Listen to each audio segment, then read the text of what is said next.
Pozdravljeni, sem Marja Milič in gledate MoneyHow, prvi podcast o upravljanju denarja pri nas. Danes se bom pogovarjala z Damjanom Merlakom, ki smo ga v MoneyHow gostili že nekajkrat. Damjan je z več kot 180 milijoni evrov eden najbogatejših Slovencev oziroma najbogatejši milenijec pri nas. Bil je tudi eden zgodnjih investitorjev v Bitcoin in je investitor samouk, saj vlaga na borzo že od najstniških let. Dobrodošel nazaj, Damjan. Živijo. Epizode, ki smo jih posneli s teboj v prejšnji sezoni MoneyHow, so bile ene najbolj poslušanih. Vidim tudi, da si zelo iskan kot sogovornik druge. Očitno si postal ljubljenec slovenske publike. Ja, sem super. Kaj ne rečem? Me veseli. A te morda vabijo tudi v tuje medije? Dobivaš kakšna povabila? Ne. Zaenkrat ne. Nisem prisoten nikjer. Pač v Sloveniji se pač ve zame, zato ker sem od tukaj, smo tukaj naredili to zgodbo, ampak druge pa v Dubaju se niti ne udejstvujem do te mere, da bi kakšne posle ali pa se izpostavljalo karkoli. Mi da se bova danes pogovarjala predvsem o tvojih borznih in kripto podvigih v letu 2021, pa načrtih za 2022. Deva najprej pogledati, kako je trenutno sestavljen tvoj portfelj naložb. A lahko mečkam poveš, kako izgleda tvoj portfelj? Ja, trenutno imam minimalno izpostavljenost do delniških trgov. Pač tisto, kar je nekako ostalo še prej. Poskušal sem pa zdaj tekom decembra čim bolj zmanjšati vse, kar se čim bolj zmanjšati dalo, celo izpostavljenost. Tako da imam tudi nekaj shorta v obliki put opcij na S&P-u, ki v bistvu bolj služi za hedge temu, kar še vedno imam v delnicah. Tako da načeloma je moja pozicija bolj ali manj nevtralna. In ker tudi imam občutek, da zdaj trenutno smo na neki taki prelomnici in nihče točno ne ve, ali gremo navzdol, ali kaj se bo zgodilo zdaj tekom 2022. So te januarski pretresi morda kaj prizadeli? Mislim, sigurno se pozna, ja, ampak niso pa nepričakovani zdaj. Tudi jaz imam nekaj tehnoloških delnic, katere so šli pač konkretno dol, nisem jih prodal, recimo, nisem šel iz vseh pozicij, recimo Cloudflare še vedno imam, pa je bil na 200, pa je zdaj recimo na 100, ne. Ampak sem ga pa kupil maja, ko je bil 60, ne. Tako da to je zdaj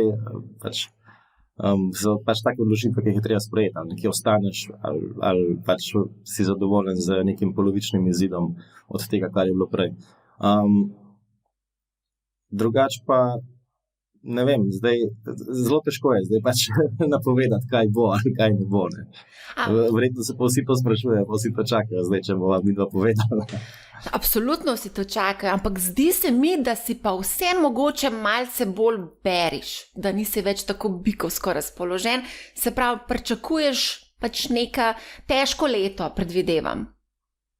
Ja, zdi se mi tako, no. Pač tak občutek imam. Zdaj eksaktno nekaj napovedati, kaj se bo zgodilo, je težko. Tudi glede rasti obrestnih mer, nekako kaže, da se bodo poviševale, recimo govorimo o Ameriki, ampak spet nihče pa točno ne ve, koliko bo teh dvigov. Ali bo to 2, 3 ali celo 6.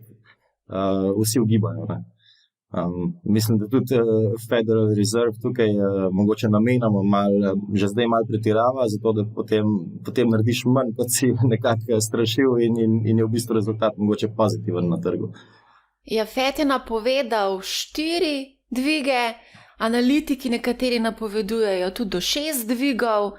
Ravno včeraj, predvčeraj so se pogovarjali še z enim analitikom slovenskim, ki pa dvomi, da bo sploh prišlo do 4 dvigov. Tako da mnenja so zelo različna. Ja, mislim, pač vse bo odvisno od tega, kaj se bo dogajalo po prvem, drugem. Zdaj, če bo vse skupaj prehodo že po 2 dvigih, verjetno tretjega ne bo. Pač tako je moje mnenje. Kako pa gledaš na inflacijo? Ja, zdaj inflacija, po mojem mnenju, se do neke mere bo umirila. Zdaj pa vprašanje, če se bo pa če bo šla na tista ciljna 2%, kot bi morala biti. Ne. Ker zaenkrat, če smo mi na 5, 6, 7%, je to zelo visoka. Sicer, ko se ljudje recimo 6 mesecev nazaj ali pa 1 leto nazaj, vsak, ki je govoril o inflaciji, je imel v mislih neke bistveno više številke. Ne. Verjetno ljudje so pogosto govorili, sploh tisti, ki investirajo v zlato ali v Bitcoin, so pogosto uprili številkami 10, 20, 30% inflacija. Ampak jaz tega ne vidim. No. Pač težko, da bi do tega prišlo, ker tudi ta money supply se ni povišal za tak odstotek, da bi na leto se morala inflacija poznati 20-30%, leto za letom. Ne. Ker vsako leto mora biti povišanje cen za 7%, da je inflacija 7%. Zdaj napovedi so, da ne bi se v drugi polovici leta nekako inflacija umirila. Kaj pa ti misliš? Jaz mislim, da ja, ampak spet vprašanje, ali se bo umirila na ta 2% ali bo šla zdaj ali bo tam na 4, pa mogoče nikakor ne bomo mogli priti pod 4. Ne. Je pa tukaj recimo v Evropi je velik faktor tudi cena energije, ki pa pač ni monetarno pogojena, ni razlog te inflacije energije monetarna politika, ampak je v bistvu enostavno ta stremenje k zeleni energiji. Pač zelena energija stane in zelena energija ne bo na voljo po isti ceni, kot je bila pač poceni energija s fosilnih goriv. Zelena energija je zelo taka vroča tematika, skoraj da vsi upravljalci govorijo, da se usmerjajo v zeleno investiranje. Kako ti gledaš na to zeleno investiranje? No, jaz sem investiran zeleno skozi v bistvu mojo privat investicijo, privat podjetje Engen, pa tudi na borzi se najde v bistvu kakšna delnica v mojem portfelju, ki je usmerjena v bistvu v to področje.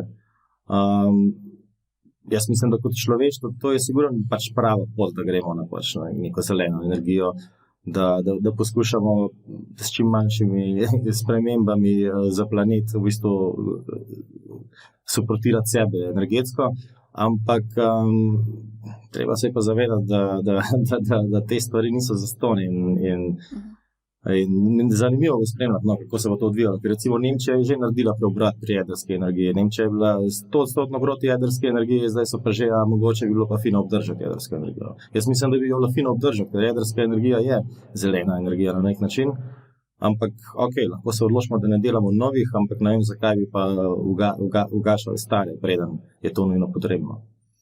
Kitajska je še tudi po poti zelene energije, tudi zelo veliko denarja investirajo v to.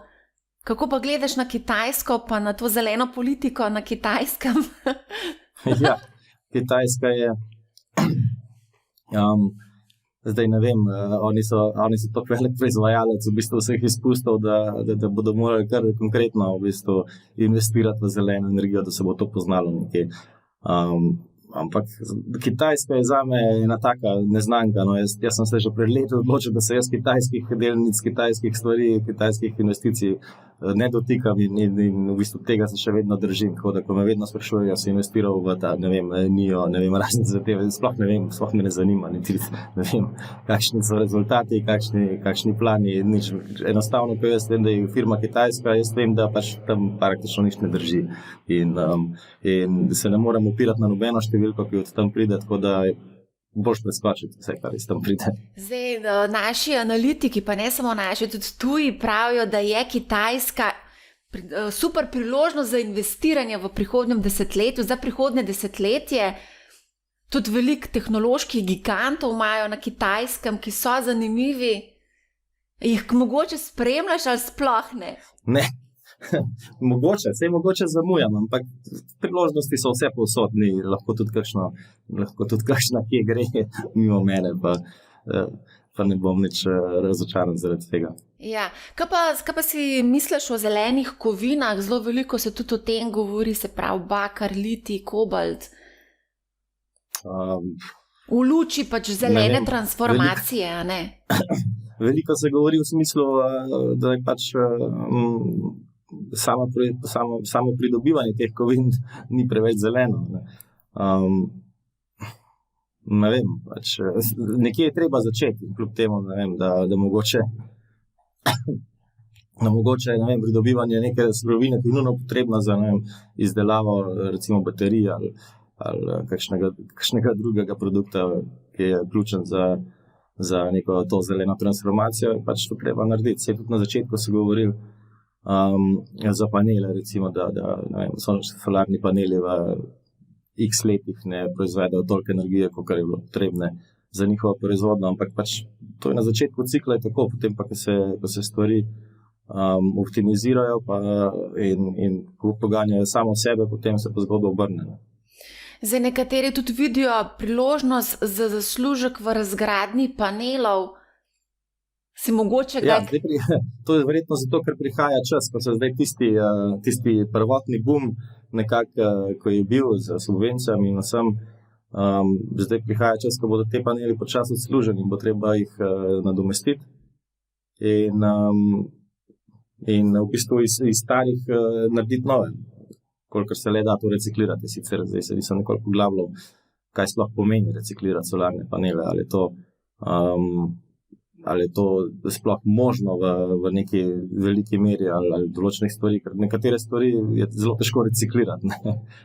Ljudje se niti zavedajo, ljudje mislijo, če vržejo vse, kar vržejo v recimo kante za smeti za reciklažo, da se to reciklira. Večina stvari, tistih stvari gre itak na kup, ker se jih sploh ne da. Mislim, kako boš recikliral nekaj, kar je spojeno skupaj iz različnih stvari. Na začetku si omenil, da se umikaš v cash. A si mogoče kaj pogledoval proti obveznicam? Ne, to ne, ker je zdaj isti problem. Če bodo šle obrestne mere gor, to pomeni, da bo šla cena obveznice, ki jo kupiš dol. In v bistvu, če ne želiš biti investiran, boš biti enostavno v denarju, pa počakati. Mogoče teh 6 mesecev, sej niti obveznice ne nudijo takega donosa, da bi teh 6 mesecev bili katastrofa, če ne dobiš tistih obresti. Zdaj to tako, ko mi rečemo ljudem, da te počakati v denarju, to ni najbolj tak zanimiv nasvet. Ljudje si želijo akcije, želijo kupovati, investirati. Ne vem, če si mogoče opazil, v slovenske sklade vzajemne so imeli rekordne prilive 484 milijonov evrov, kar pomeni, da Slovenci so zdaj navalili na investicije, delnice, bežijo stran od ležarin, od inflacije. Kaj si misliš o tem?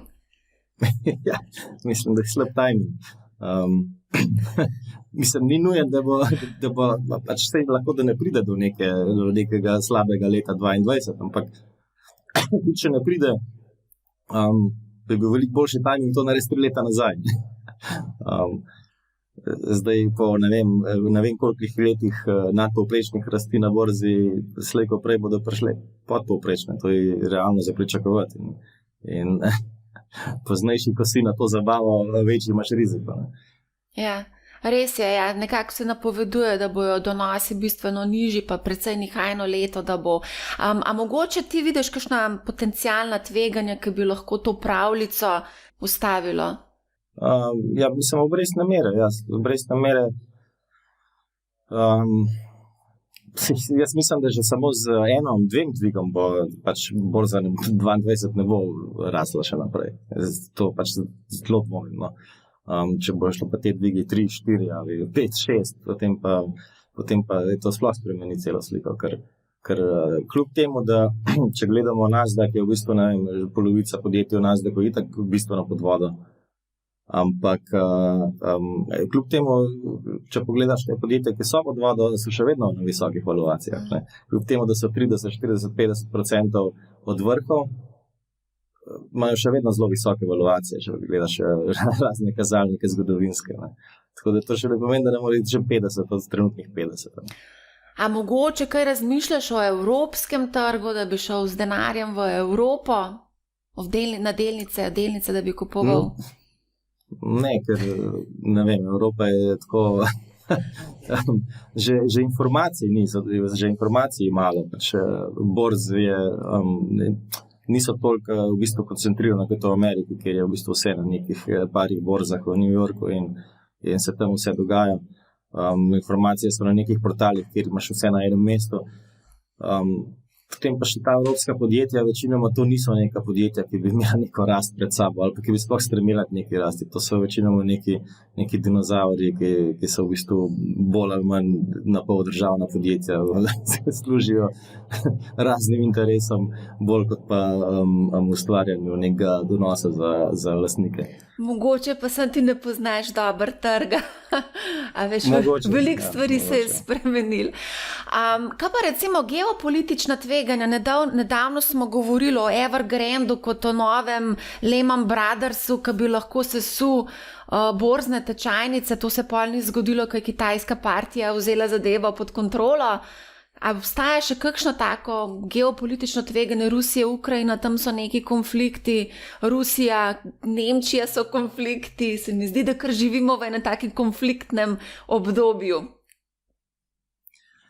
Ja, tukaj so stvari, ki so v bistvu lahko pač zelo politične narave. To so pač razni riziki, ker če pride do nekih resnih konfliktov, seveda to vpliva na delniške trge, predvsem tistih držav, ki so vpletene v ta konflikt, lahko pa tudi vseh ostalih. Ampak zdaj špekulirati o tem, kaj se tam lahko zgodi, jaz ne vem, ker niti ne spremljam čisto vseh stvari na političnem parketu. Ampak jaz mislim, da Kitajska ni nujno, da je to zaključena zgodba. No? Oni so mogoče malo pometli pod preprogo, malo odložili problem. Jaz še ne mislim, da je ta nepremičninski trg na Kitajskem pač še vedno v balonu. Tega sem pač pred tem se ne da zapiskati oči. In zdaj še vedno obstaja isti problem. Ta balon ali bo počel, ali ga bodo, ne vem, počasi nekako uspeli izpumpati. Ampak ne vem, ali v zgodovini že komu uspel kakšen ful napihnen balon počasi umiriti. Mogoče ja, ampak jaz ne poznam primera. Okay, a lahko mogoče izpostaviš, katere so bile tvoje najbolj uspešne naložbene poteze v 2021? Kje si največ denarja zaslužil, po domače povedano? Ja, zdaj eno je, mislim, da je bila zelo dobra poteza to, da sem ostal v dolarjih, kljub temu, da je ker jaz sem že pred začetkom leta sem imel že v bistvu od prodaje od stepa naprej imam komplet likvidna sredstva vse v dolarjih, nikoli nisem imel v evro, pač v evre zamenjam tisto, kar rabim in to je pa vse. In kljub temu, da je vmes med letom bilo zelo veliko v bistvu nekaj hajpa v smislu, da dolar gre, z dolarjem je konec, sem jaz nekako uspel obdržati pač to neke mirne živce pa v bistvu ostati v dolarjih, ne iti v evra ali karkoli. In pač zdaj se spet kaže, da je to pač bila dobra poteza. Druga stvar se mi zdi, da je bilo zelo pametno to, da sem na začetku leta šel ven iz kripta, ker mislim, pač danes se nahajamo na približno isti cifri, kot sem jaz prodal eno leto nazaj. Tako da to sem nekako, se mi zdi, da je bila dobra poteza. Od delnic bi lahko izpostavil verjetno Mastercard, sem ga uspel zelo poceni kupiti še pred kratkim. To je bilo pač tako. Načeloma mi je podjetje kot delnica všeč in pa še nekako tehnične narave bila, se mi izdela delnica zelo podcenjena in sem nekako šel v to pozicijo, ki v bistvu kljub temu, da trenutno trgi padajo, sta in Visa in Mastercard v bistvu iz dneva v dan pozitivna, se nekako opirata. Verjetno, ker sta bila že prej toliko podcenjena, da enostavno sta se od dna odbila in kljubujeta tudi celotnemu trgu. Tekom leta, recimo, prej sem omenil Cloudflare, ki sem ga, ne vem, maja v tistem tehnološki razprodaji, takrat maja, v bistvu kupoval po nekje po $60. In še potem na 200, sicer nisem šel ven iz pozicije, še vedno imam in je zdaj trenutno nekje na 100, ampak še vedno zelo dober donos, če gledamo, da to niti eno leto še ni od takrat.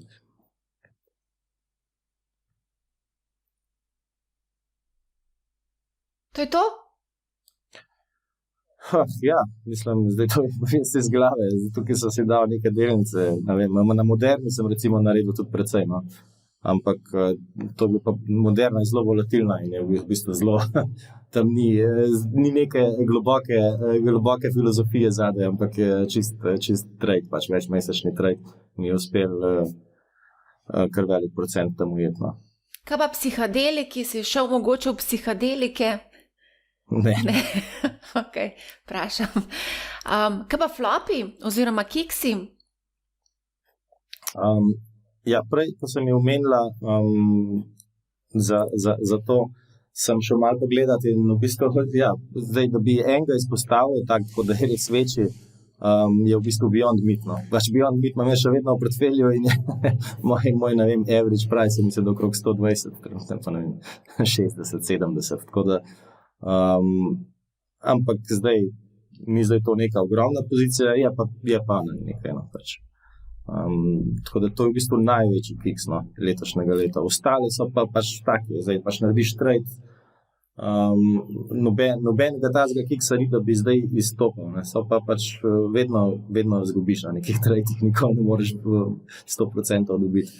A v Beyond Meatu boš ostal, ker se ti zdi zanimiva naložba? Zaenkrat ja, mislim, dolgoročno, tudi to ni bil moj dolgoročni, zdaj preveč nakup, ampak sem se pač malo štel in sem pač ostal v tej poziciji zaenkrat. In zaenkrat ostajam, ja, ker slej ko prej pač pride neka stvar in se situacija obrne in če ne drugega bom takrat šel ven mogoče na kupni ceni ali pa odvisno od takratne situacije, bomo videli. A si morda investiral v kakšen ETF? ETF-ov, po pravici povedano, že dolgo nisem nobenega. Hotel sem se malo poigrati z Cathy Wood in ARK Investom, ampak pač na short strani, ampak potem nisem in je itak šlo tako hitro dol, da to nisem ujel. Zdaj pa se mi zdi, da je pa tudi že priložnost malo zamujena, tako da nisem šel v ta posel. Kaj si pa misliš o tem Cathy Wood, prvi dami aktivnega upravljanja iz ARK Invest? Ja, jaz mislim, da je pač eni polstračajalc današnjega časa. Ne. Jaz mislim, da je ona je zelo dobra prodajalka, pa vse je v redu, ampak roko na srce je pač, ona je pač naredila sklad s Hype Stocks in Hype Stocks so šle zelo gor na tem obdobju. In zdaj, da bi zdaj tukaj neko znanost odkrivali, ne vem, pač 10% v Tesla in gre Tesla 1000% gor. Vse, če v bistvu zelo zanimivo je, če pogledaš ARK Invest, pa daš Tesla stran, je bil ARK Invest že zdavnaj negativen, ker v bistvu je samo Tesla je vlekla ARK Invest nadpovprečno navzgor. Zdaj, ko omenjaš pač te delnice, ki so fejst rasle, kaj pa si misliš o value pa growth delnicah, to je večni fight? Ti si bolj na growth delnicah, ne? Ja, na growth je več akcije, ne.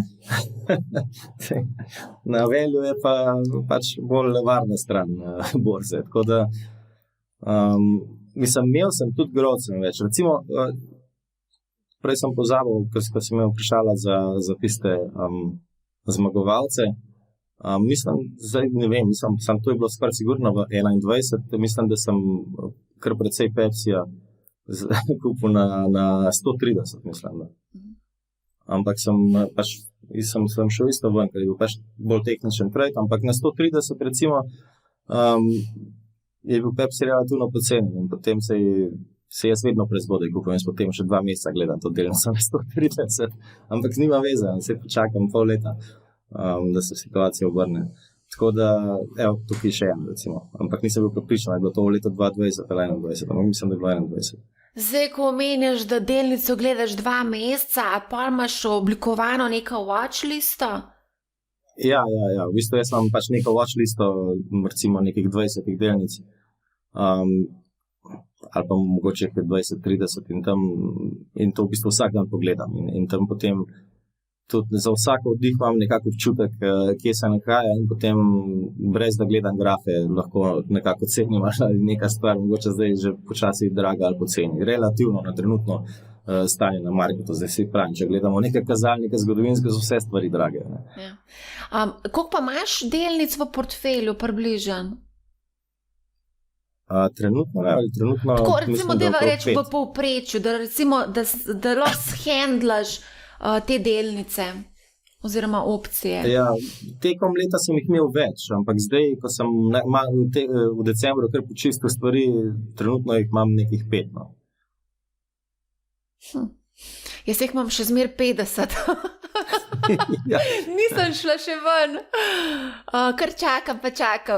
Skratka, dej sam še to, kaj pa si misliš o tem, kar sva prej govorila o Katie Wood, pa o vzajemnih skladih, pa na drugi strani imava ETF-e. Kaj si misliš ta spopad večni tudi med pasivnim in aktivnim vlaganjem? Mi smo zdaj malo pogledali, kako so bili aktivni upravljalci uspešni in so kar precej zaostajali za glavnimi temi indeksi borznimi. Ti si bolj aktiven, ne? Jaz sem mnenja, da se da narediti donos boljši od samega indeksa. Ker pač drugače ne bi trgoval, drugače bi kupil indeks, če ne bi bil tega mnenja. Ampak se pa strinjam, da za večino ne.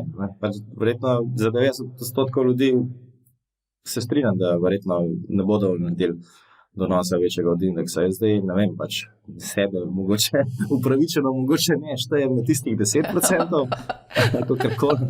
Ne vem, mogoče bo desetletje pokazalo, da sem se motil, pa bi lahko samo dal S&P, pa bil na istem ali na boljšem. Kdo ve, vnaprej nihče ne ve. Ampak zdaj tudi težko je soditi, ker recimo ta rastoči trg zadnjega recimo desetletja je v bistvu voda na mlin pasivnemu investiranju. Zdaj pa, če bi pa recimo bilo desetletje sideways marketa recimo, ali pa recimo, da se to letos začne, kar je realno, se to lahko zgodi, ko desetletje pride, pa da bo čez 10 let S&P na isti vrednosti, kot je danes, si pa predstavljam, da bodo verjetno aktivni v bistvu menedžerji v tem desetletju naredili nek donos, medtem ko S&P ga ne bo. Ja, se pod črto so potem mogoče. Pomembni so tudi stroški. Se to zgodi. Ja. Pri aktivnem upravljanju imamo više stroške upravljanja in to v bistvu kar precej znižuje donosnosti in zelo težko dosegajo. No? Se morajo kar fejst namatrati, je pa seveda zdaj spet odvisno, ne? Ok, a greva pogledat IPO, a si mogoče bil kaj pozoren na IPO, imeli smo rekordno število IPO-jev, torej prve izdaje delnic. Mislim, ja, kot zanimivost, kot neko spremljanje novic, nisem pa nobenega v bistvu se dejansko prijavil, ker instant zgodbe so. Zdaj Coinbase recimo pač mi ni bil interesanten, ker sem šel itak ven iz kripto in Coinbase je itak pač skoraj identično, kot da bi šel v kripto. Če gre kripto gor, bo šel Coinbase gor, če bo šel kripto dol, bo šel Coinbase dol, načelno. Ni zdaj čisto korelacija 100%, ampak je pa kar močna. Robinhood se mi zdi, da je zelo velik zagon dobil s tem lockdownom. Ljudje so pač začeli gamblati doma, namesto na športnih stavah so začeli gamblati na borzi in Robinhood je v bistvu bil tukaj zmagovalec, ampak zdaj pa, ne vem, ko se to zaključuje, pa vprašanje, ali bodo oni držali to maso teh strank, ali bodo ljudje enostavno zdaj, ko bodo izgubili te svoje stimulus čeke, še ostali na borzi, pa mogoče še ustrajali, pač jaz mislim, da večino, ko se bo opekla, bo enostavno odnehalo. Speki so bilo lansko leto tudi prava eksplozija, smo imeli eksplozijo spekov namenske družbe, tudi recimo eToro je bil v sklopu enega speka, ne, mogoče, a si kaj gledal speke? Mislim, spet, veliko novic je bilo, veliko stvari sem prebral, veliko tudi raznih stvari, ki pač ne moreš verjeti, da se sploh zgodijo, pa vse, ampak spet nisem pač v nobenega investiral. Je pa ne vem, pač te speki, ne vem, zakaj so zdaj postali tako popularni, ker ta stvar niti ni nova, ta stvar še tako obstaja, pač ta način, da se dve družbi mrdžata za eno pač prazno družbo, ki se uvrsti na borzo. Ne vem, sicer ne vem, kdo sploh te stvari, v bistvu, kdo gambla na teh stvareh, ker jaz posebno niti ne poznam, ne vem, če koga poznam, ki se je igral s speki. v letu 2021. Kaj pa zdaj, ko govorimo o teh novotarjih, kaj pa Metaverse, kakšno je tvoje mnenje o tem, da je to ena vroča zadeva? Ja, s tem smo zadnjič, ko smo imeli podcast, smo nekaj govorili. Mislim, da je še vedno isto. Pač. Tehnologija je omejitev. Treba bo imeti veliko boljšo tehnologijo te navidezne realnosti, da bo to nekako postalo tako. Pač tehnologija, ki jo bo vsak dan mogoče uporabljal, ki bo nekaj počel v tej virtualni realnosti. Zaenkrat je pa to bolj obrobna zadeva. Greva se dotakniti še nepremičnin. Zdaj ti imaš kar nekaj nepremičnin po ta novem, Dubaju, Portorožu, Dubaju, Bohinju, menda da imaš so na Hrvaškem, sem zanj slišala. Ja, to je nekaj novega. Ta je zdaj, v 2021 nova. No, aha. Kupil sem eno vilo na Hrvaškem, tako da bom zdaj še tam. Kje pa na Hrvaškem? Lahko razkriješ? V Opatiji. Opatija. Super. Ja. A pa si mogoče razmišljal, da bi mogoče bi ti cnej prišlo, ne vem, če bi investiral v REIT sklade? Ja, ampak ne bi mogel živeti v skladu. To je razlika. Lahko pa najameš sobo v hotelu ali pa vilo za, ne vem, en mesec. Kaj cenej, kakor če jo kupaš, predvidevam. Razen, če imaš kakšno matematiko v zadju, v smislu, da oddajaš, v Portorožu, v Dubaju, v Opatiji. Mislim, kombinacija, ja. Pač delno bom uporabil zase, delno bom oddal za turistične namene. Tako da, pač skladi pa ja, skladi so dobra opcija, ampak to je čisto striktno investicija. Tukaj ni, če kupuješ nekaj zato, ker ti je všeč, pa zato, da boš tudi sam nekaj časa tam preživel, potem sklad ni alternativa. Ja. Je pa lahko zanimiva naložba za malega vlagatelja, ki nima pač milijone ali pa 100 jurjev. Boljša kot pa kupiti nepremičnino, pa se sam z njo ukvarjati. To niti ni pasiven dohodek potem. Ja, samo to se mi zdi, da ljudje kar ne razumejo. Oni mislijo, da če kupaš neko stanovanje, ki ga oddajaš, da potem kar ustvarjaš pasivne prihodke. Ja. No, sej lahko jih nekaj časa, ampak potem enkrat ugotoviš, da je pa treba zdaj veliko pozornosti, pa veliko vložiti v to stanovanje, da ga spet vrnemo v tisto prvotno stanje. Veš, koliko se moraš ukvarjati z najemniki. Skratka. Ja, pa zakonodaja itak ni na tvoji strani, tako da to jaz bi se tega izognil, če se le da izogniti. Glede na to, da je zakonodaja na strani najemojemalca, lahko res kot lastnik v bistvu pač končaš v situaciji, v kateri res nočeš biti. Kripto, rekel si, da si šel ven iz kripta. Rekel si na podcastu lansko leto, ne vem kdaj, februarja, marca, ko smo se pogovarjali, da boš kupoval Bitcoin pri $10,000. Boga boš res? A si ga že mogoče? Ja, če pride do tega, verjetno bom, ja. A zdaj nič nisi... Jaz mislim, da še vedno je realno lahko pride do tega. Zakaj ne? Se pravi, nič nisi zainvestiral v kripto? Ne, trenutno ne. A mogoče... Na začetku leta sem šel ven in nisem nič še tekom leta. Ker tako ni bilo situacije. Potem je šel kripto še nekaj gor. Sicer tam tekom poletja je šel kar precej dol. Mislim, da je bil Bitcoin okrog 30,000, zelo pa 30,000, mislim, da je na neki točki. Ampak to še ni bilo tisto, kar bi jaz v bistvu pričakoval, da bi se premislil pa šel nazaj. Ljudje so bili zelo razočarani nad tem, da si šel ven, tako malo so kar nehali verjeti vate. Ja, ljudi to nič ne stane, če grem jaz ven. Ja. Kaj pa drugi altcoini, si tukaj čekiral, a to sploh te zanima ali ne zanima? Kako zdaj? Niti ne.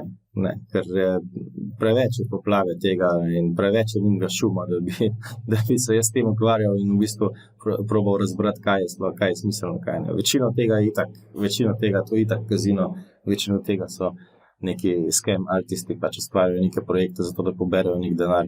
So se v bistvu dogaja že od leta 2017 samo v različnih oblikah. Ja, Damjan, ampak tle se obstajajo neke strategije trgovanja z kriptovalutami in vsi te lahko imaš cel kup nekih brezplačnih delavnic, ki te naučijo, kako trgovati. Mogoče pa ti bi mogel se udeležiti in take delavnice, da bi odkril. Sam treba se vprašati, zakaj je tisti človek, ko ima to delavnico, zakaj on od vas želi, ne vem, 100 evrov, da vam pove, kako se trguje, če lahko sam za svoj račun ustvarja milijone z tem svojim znanjem. Kaj pa zdaj zadnja vest, Tesla lahko zdaj kupimo z Dogecoinom?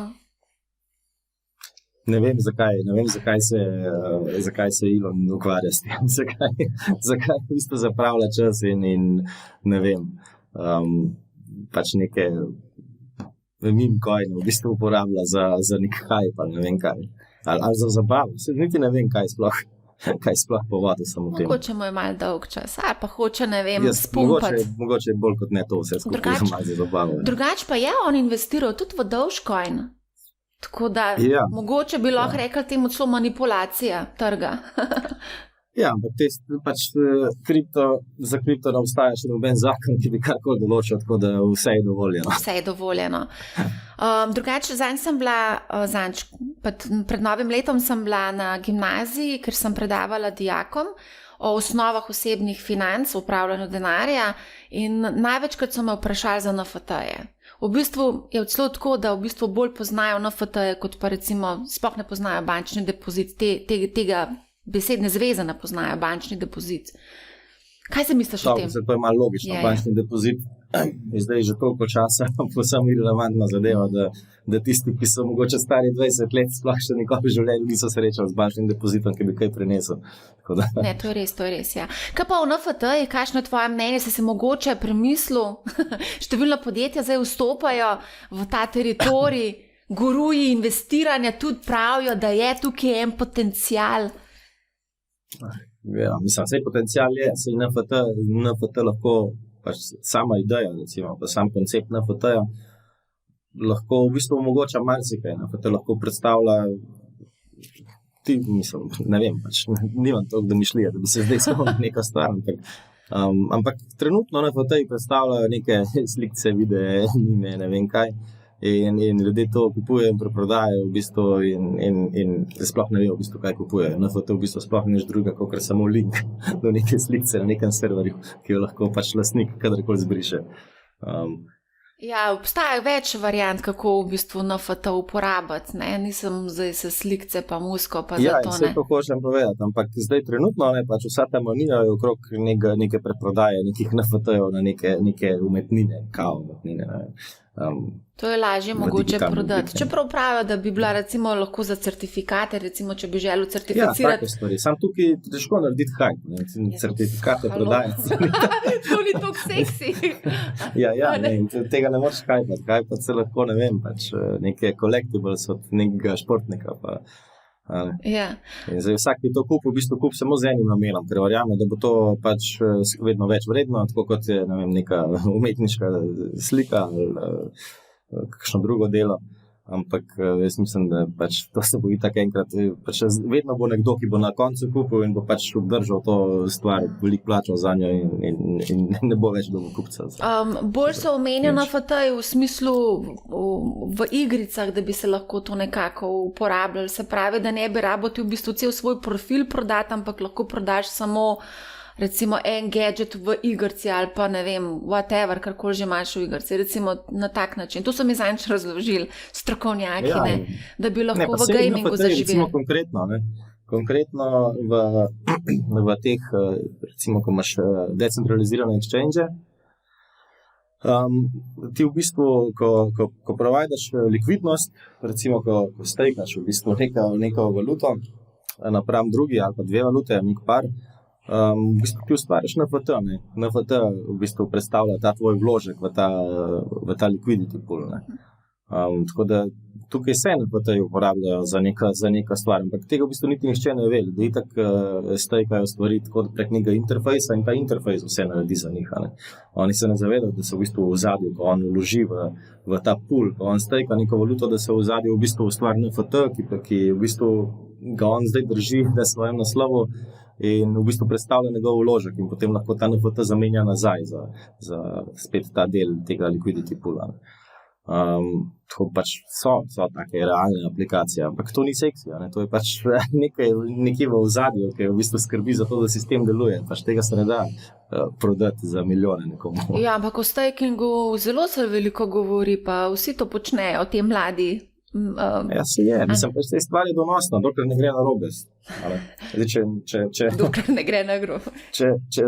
Ja, ker v bistvu, jaz zdaj govorim o decentraliziranih exchangih, staking raznih sistemov, kaj vse se stejka, je malo morja, ampak recimo, ko ti providaš liquidity na nekem paru, ne vem, Bitcoin dolarje, recimo, če ti daš tja dolarje, ti dobivaš zelo dobre obresti lahko, sploh če zelo ozek pas nastaviš.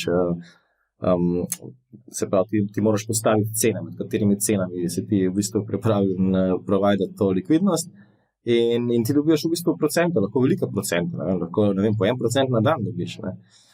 Ampak problem je, če gre cena dol, ti v bistvu ostaneš v Bitcoinu in ti nimaš več dolarjev, ampak ti ostane v Bitcoinu. Zdaj, če ta Bitcoin pade, recimo, če se zgodi nek crash, ti lahko narediš 50% minus, takrat.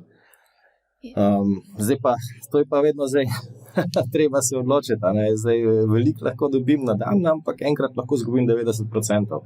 Ampak hita gre gor pol, ne? Samo počakati treba, itak to vsi vemo. Itak vsi imamo recept, kako postati milijonarji, pač samo počakati treba, da gre nazaj. Ja.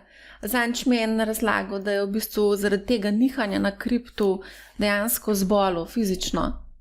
Ja, sej, možno. To pomeni, da ima preveč investiral. Ja, absolutno. Ja. Kaj si pa misliš o Bitcoin ETF-u? Mislim, pač je pač super, da je končno uspelo nekomu nekaj spraviti skozi, pa da se je to naredil. Ampak to ni tista prava zadeva, zato ker to je tak ETF, ki drži terminske pogodbe na Bitcoin. In te terminske pogodbe v bistvu oni jih morajo iz meseca v mesec ravnati v naslednji mesec in ne vem, trenutno je to stane nekih 10, mislim, da je celo blizu 10% letno je tega stroška. Ne. Tako da v bistvu 10% letno ta ETF trenutno zgubi samo s tem, da vzdržuje te terminske pogodbe. To je kar precej drago. Ja, mislim, ne vidim razloga, zakaj bi nekdo v bistvu kupil ta ETF, ne direktno kupil Bitcoin. Ja. Kaj si pa misliš o digitalnih valutah centralnih bank? Zdaj o digitalnem evru se itak že zelo dolgo časa govori. Na Švedskem imamo e-krono, zdaj Kitajci imajo e-yuan. Kaj si misliš o tem? Ja, ne veseli me to preveč, ker se mi zdi, da to sam še en korak k bolj restriktivnemu finančnemu sistemu. Ker že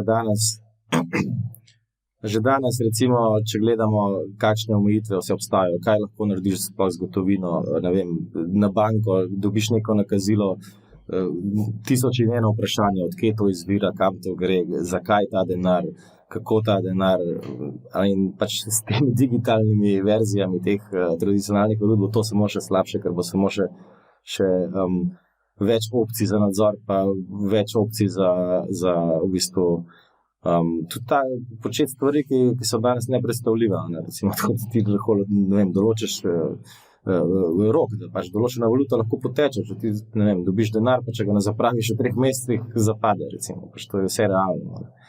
Z digitalno valuto je to vse zelo enostavno narediti. Ali pa ti določiš lahko digitalni valuti, sploh zakaj lahko porabiš. Recimo, tudi, ki ti damo, ne vem, tako kot turistične bone, bi ti dali samo 200 evrov na tvojo digitalno denarnico, ampak bi tem 200 evrom bi nastavili, da jih lahko porabiš samo v določenih hotelih. Mislim, v hotelih, mogoče pa na koncu zelo določenih, tisti, ki so blizu vladi ali pa trenutni opciji. Pač to je vse pač domišljija in limit, kaj lahko narediš. Nisem sploh nikoli pomislila na to, da bi lahko tako funkcioniralo, ampak ja, če si vse je možno, lej.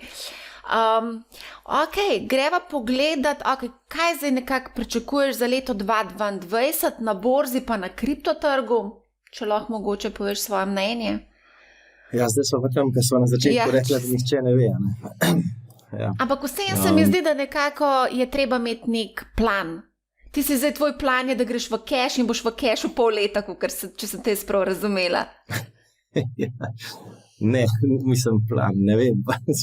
Tudi sam sem tako zelo na razpotju. No. Težko je reči, ne vem, šlo bo dol, ampak tudi je pa v tem trenutku težko reči, da leto 2022 bo pa na koncu S&P 21% v plusu.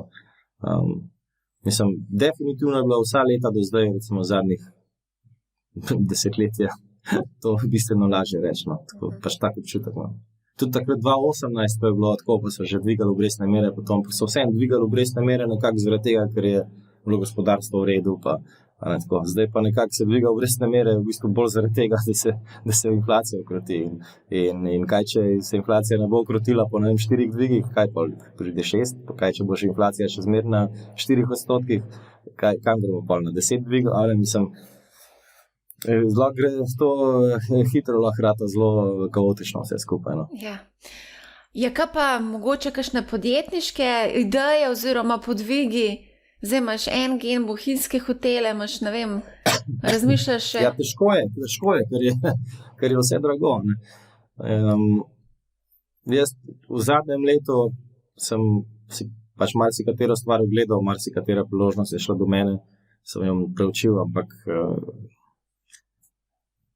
posledica tega money printinga in zdaj inflacije in vsega, kar se dogaja, je tudi to, da so vse nepremičnine, vse pač privatne podjetja, vse se zdaj to prodaja v takih valuacijah, oziroma vsaj prodajalci pričakujejo take valuacije, da pač za kupca niso smiselne. Ampak vedno se pa, kljub temu se pa najde nek kupec, ki pa plača za to nepremičnino, recimo nesmiselno ceno, pa plača za, ne vem, mogoče privat podjetje neko nesmiselno ceno. Ker vedno pač precej ljudi je, ki so v tej krizi prišli do precej denarja. No. Tako, imam občutek in precej ljudi je prišlo do precej denarja, kljub temu, da ne vejo kaj dosti o tem, kako se ta denar investira. In to popač trg navzgor, pač do te mere, da je enostavno za nekoga, ki hoče neko dobro investicijo narediti, bolj, da počaka, da se ti ljudje iztrošijo in da se stvari normalizirajo. Zdaj, ko govoriš o teh nakupih norih, zdaj te kar moram vprašati, ker smo imeli tudi na Hrvaškem neke nore cene, nekih hišk, ne vem točno lokacije, ne spomnim se. Vem, da ja, sem bral, mislim, da 9.000 evrov na kvadratni meter, kaj je bile na fora. Neke hiške, ki niti nisi lastnik zemlje pod njimi, ampak samo neke hiške zgrajene v socializmu, tiste počitniške. Te bom kar direkt vprašala, koliko pa ti plačal za svojo hiško v Opatiji oziroma vilo? Če preračunam na kvadratni meter. Pa te pa vprašala, koliko imaš kvadratov? V nek kontekst moram postaviti.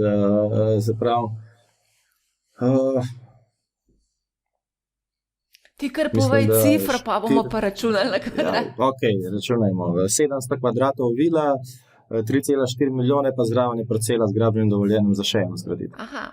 Se pravi, to v bistvu gledaš kot investicijo, ker boš verjetno gradil še eno. Ja, gradil še drugo, ja. Ti, a veš, da je moja prijateljica čisto isto naredila kot ti? Sicer ni kupila za 3 milijone, ampak je kupila za kar nekaj denarja, ne? In tudi zraven parcelo, zato da bo zgradila. Čisto ista fora.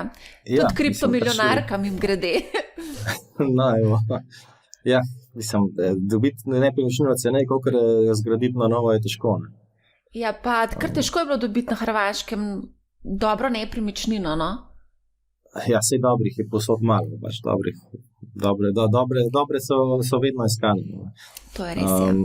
Je pa veliko v svetu, na Hrvaškem, pri nas v Sloveniji, posod je pač veliko nekih nepremičnin, ko so mogoče sicer dobre lokacije, ampak so pač propadajoče in marsikdo niti ne vidi potencijala v njih in tam so velike priložnosti. No. Tako sem jaz tudi pač v Bohinju nekako začel. Ne. Pač z nekimi objekti, ki sem jaz nekako videl potencijal, ampak če tako na prvi pogled, ko si pogledal tisto stvar, pa rekel, pa zakaj bi to kupil, pač to je neka stara hiša, propadajoča. Ampak treba imeti malo domišljije. Ko govoriš zdaj o bohinjskih hotelih, vem, da si to kupil iz neke nostalgije. A so te mogoče starši vprašali, zakaj to kupuješ? Ne. A nič se ne pogovarjate o tvojih naložbenih podvigih starši? Mislim, da oni bolj stvari izvejo potem, ko se že zgodijo. Ne razlagam preveč naprej, kaj razmišljam, pa kaj načrtujem. To v bistvu vse zase zadržiš in potem izvemo, kaj si vse Moram naredil, biti pa koliko tako, denarja si zaslužil in koliko si bil nasramen, da to nisi delil z nami. Ja.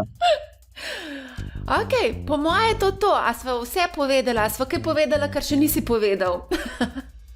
Ej, ne vem, ker zdaj smo že toliko časa, da ne vem, kaj smo na začetku že govorili. Ok, mislim, da je to. Najlepša hvala, Damjan, za izčrpne odgovore. Prepričana sem, da se bova še videla, a ne? Ja, sigurno. Razen, če ne vem, ampak Ne, se bova... kar se mene tiče, ja. No, evo, odlično.